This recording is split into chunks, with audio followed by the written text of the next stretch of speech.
Hello everyone, welcome to CAPSA. Today's topic is calcium channel blocker. Calcium channel blockers mainly blocks voltage gated calcium channels or L-type channels. Calcium 2 plus ion acts as a trigger for contraction in both smooth muscle and cardiac muscle. When there is an electrical depolarization response occurs, this slow channel or L-type channel mediates the extracellular calcium 2 plus entry into the depolarized cells like cardiac myocytes, AC nodal cells, synachial nodal cells, smooth muscle cells, etc.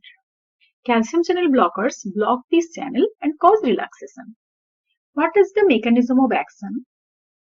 Calcium channel blockers actually block the voltage sensitive L-type calcium channels, prevent the entry of extracellular calcium 2 plus ion into the depolarized cells.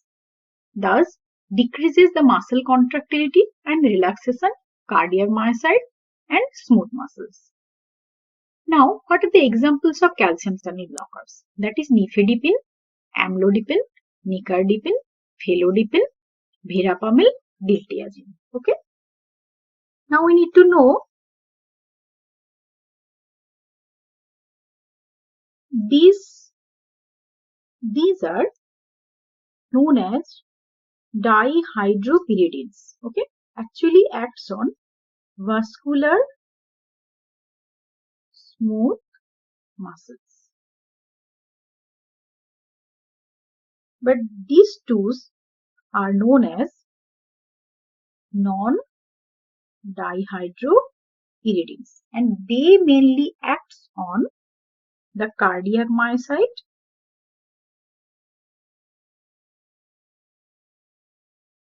and nodal cells. Okay. Now, what are the adverse effects? That is flushing, hypotension, headache, peripheral edema, reflex tachycardia, bradycardia, and decrease in the contractility and constipation. Now, what are the clinical use? For vasospastic, stable, unstable, 3 types of angina treated by the calcium channel blockers. For the treatment of supraventricular arrhythmia, hypertension, Raynaud's phenomenon, and the prophylaxis of migraine. We need to know what do you mean by Raynaud's phenomenon. This is a disorder that causes decreased blood flow to the fingers. Okay. Okay. Thank you for your attention.